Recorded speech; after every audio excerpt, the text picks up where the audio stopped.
পরদিন সকালে গাড়ি পৌঁছানোর আগেই তৈরি হয়ে গেল মোসা আর কিশোর। লোহার গেটের বাইরে এসে রোলস রয়েসের অপেক্ষায় রইল তারা। দুজনের পরনে সানডে স্যুট, শার্ট আর নেকটাই, পরিপাটি করে আঁচড়ানো চুল, পরিচ্ছন্ন চেহারা।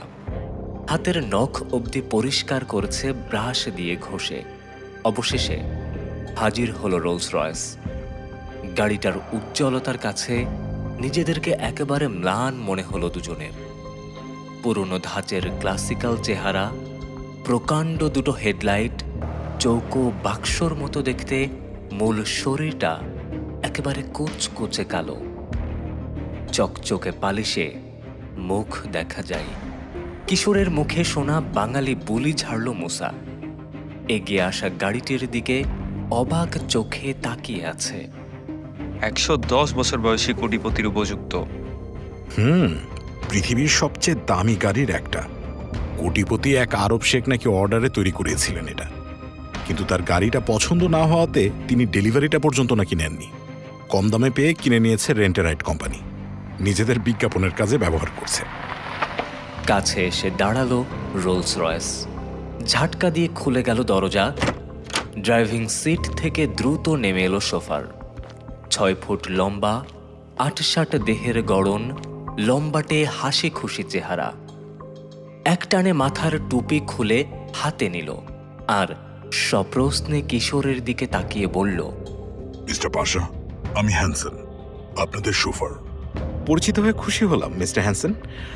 আমাকে কিশোর বলে ডাকবেন, আর সবাই যেমন ডাকে। প্লিজ স্যার, আমাকে শুধু হ্যানসন বলবেন। আপনাকে নাম ধরে ডাকা উচিত হবে না, কারণ এখন আপনার অধীনে কাজ করছি আমি। বেয়াদবি করতে চাই না। আচ্ছা ঠিক আছে, শুধু হ্যানসন। Thank you sir. আগামী 30 দিনের জন্য এই গাড়ি আপনার। 24 ঘন্টার জন্য নিশ্চয়ই? শর্ত কিন্তু তাই ছিল। নিশ্চয়ই স্যার। প্লিজ স্যার, গাড়িতে উঠুন। Thank you. এই কথা বলে গাড়িতে উঠল কিশোর। সঙ্গে মৌসাও ঢুকল। পেছনের দরজা বন্ধ করে দিল হ্যানসন।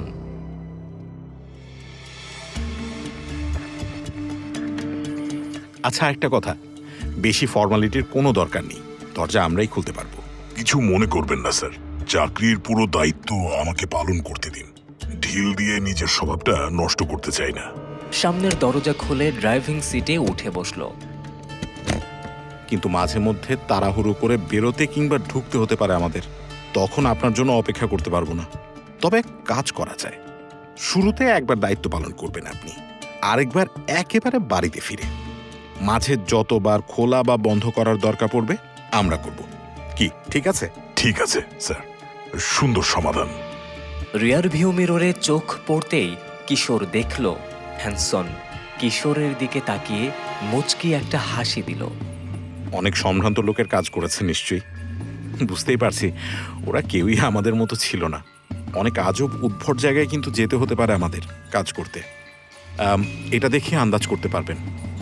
বুঝতে পেরেছি স্যার, আপনাদের কাজ করতে আমার খুবই ভালো লাগবে। অ্যাডভেঞ্চারের কাজ করে একঘেয়েমিও কাটাতে পারবো। এতদিন তো শুধু পুরোদের চাকরি করেছি। সবাই বাড়ি থেকে অফিস আর অফিস থেকে বাড়ি, মাঝে মধ্যে পার্টিতে যেত, ব্যাস। তো এখন কোথায় যাব স্যার? হলিউডে প্যাসিফিক স্টুডিওতে মিস্টার ডেভিস ক্রিস্টোফারের সঙ্গে দেখা করব। গতকাল ফোন করেছিলাম তাকে। যাচ্ছি স্যার। গাড়িতে কিন্তু টেলিফোন আছে, একটা রিফ্রেশমেন্ট কম্পার্টমেন্টও আছে, চাইলে ব্যবহার করতে পারেন। ও থ্যাংক ইউ। মৃদু গুঞ্জন করে উঠল রোলস রয়েসের দামি ইঞ্জিন। এতটাই মৃদু যে শোনাই যায় না প্রায়। পাহাড়ি পথ ধরে মসৃণ গতিতে হলিউডের দিকে ছুটে চলল রাজকীয় গাড়ি। এত দামি একটা গাড়িতে চড়ে নিজেকে হোমরা চোমরা গোছের কেউ একজন ভাবতে শুরু করেছে ইতিমধ্যেই।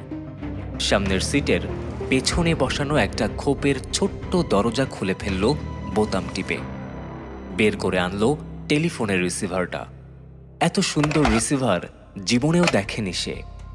সোনালি রং, চকচকে পালিশ, কোনো ডায়ালার নেই, শুধু একটা বোতাম আছে। মোবাইল ফোন, বোতামে শুধু একবার চাপ দিলেই যোগাযোগ হয়ে যাবে অপারেটরের সঙ্গে। তাকে নাম্বার জানালেই লাইন দিয়ে দেবে, খুব সহজ।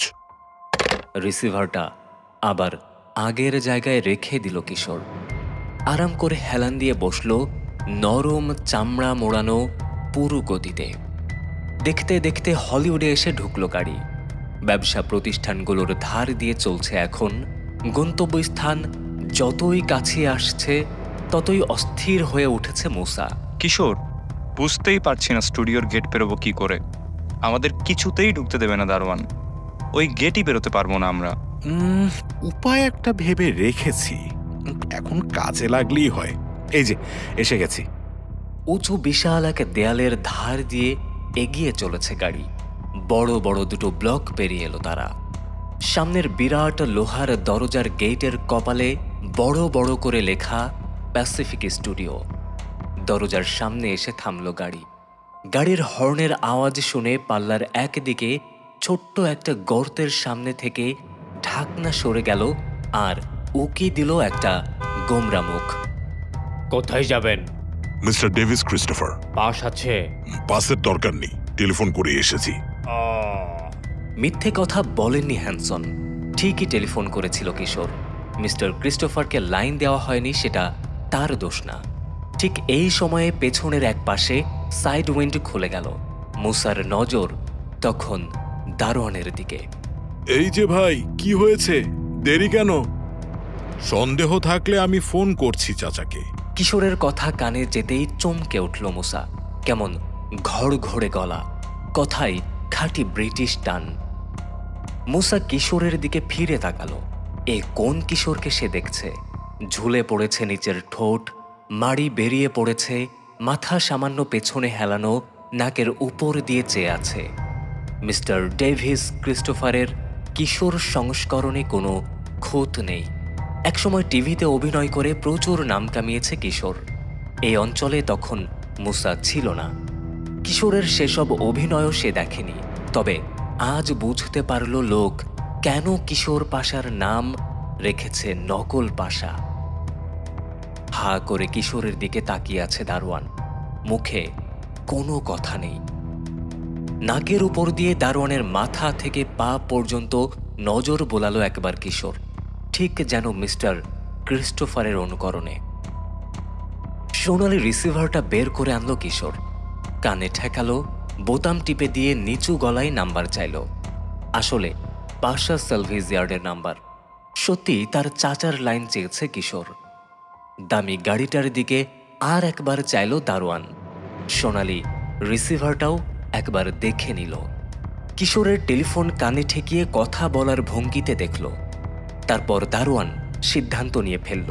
ঠিক আছে, আপনার ফোন করার দরকার নেই, আমি জানিয়ে দিচ্ছি আপনারা তার কাছে যাচ্ছেন। Thank you. হ্যানসন, আগে বাড়াও। সূক্ষ্ম একটা হাসির দেখা দিয়েই মিলিয়ে গেল হ্যানসনের ঠোঁটে। গাড়ি ঢুকিয়ে নিল ভেতরে আর এগিয়ে চলল সামনের দিকে। অনেকখানি এগিয়ে মোড় নিল একদিকে। সরু পথ, দুধারে সবুজ লনের পথ ঘেঁষা প্রান্তে পাম গাছের সারির ওপারে ছবির মতো সুন্দর ছিমছাম ছোট আকারের ডজন খানেক বাংলো। নাক বরাবর সোজা পথের শেষ মাথায় বিশাল অনেকগুলো শেড। একটা শেডের সামনে এসে দাঁড়ালো 3 গোয়েন্দা। গেটের বাধা ডিঙিয়ে স্টুডিওতে ঢুকে পড়েছে ওরা। এখনো মুসার মাথায় ঢুকছে না মিস্টার ক্রিস্টোফারের সঙ্গে কি করে দেখা করবে কিশোর। বেশিক্ষণ ভাবারও সময় পেল না সে। একটা বড় বাংলোর সামনে এনে গাড়ি রেখেছে হ্যানসন। বোঝা গেল আগেও এসেছে সে এখানে। পথঘাট সবই চেনা। বাংলোর দেয়ালে এক জায়গায় বড় বড় করে লেখা ডেভিস ক্রিস্টোফার।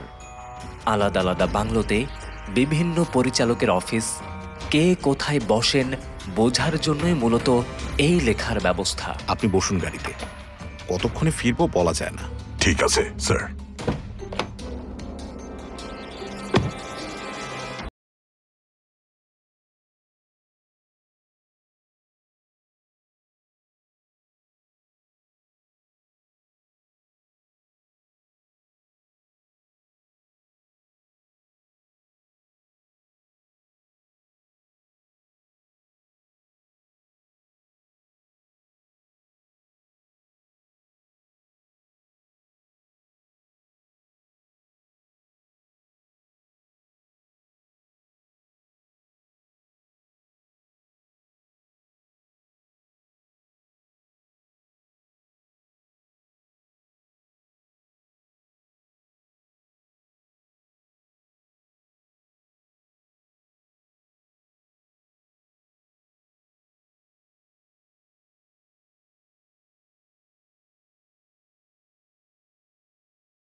বিশাল এক টেবিলের ওপাশে সুইভেল চেয়ারে গিয়ে বসলেন মিস্টার ক্রিস্টোফার।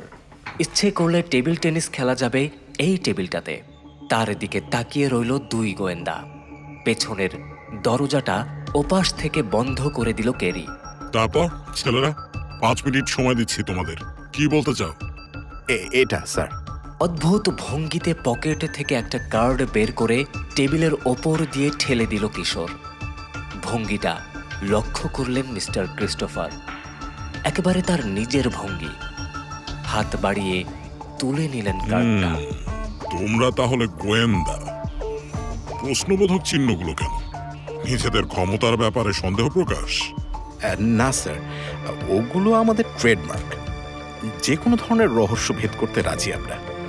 তাছাড়া এ চিহ্ন কার্ডে বসানোর কারণ জিজ্ঞেস করবেই লোকে, আমাদেরকে মনে রাখবে।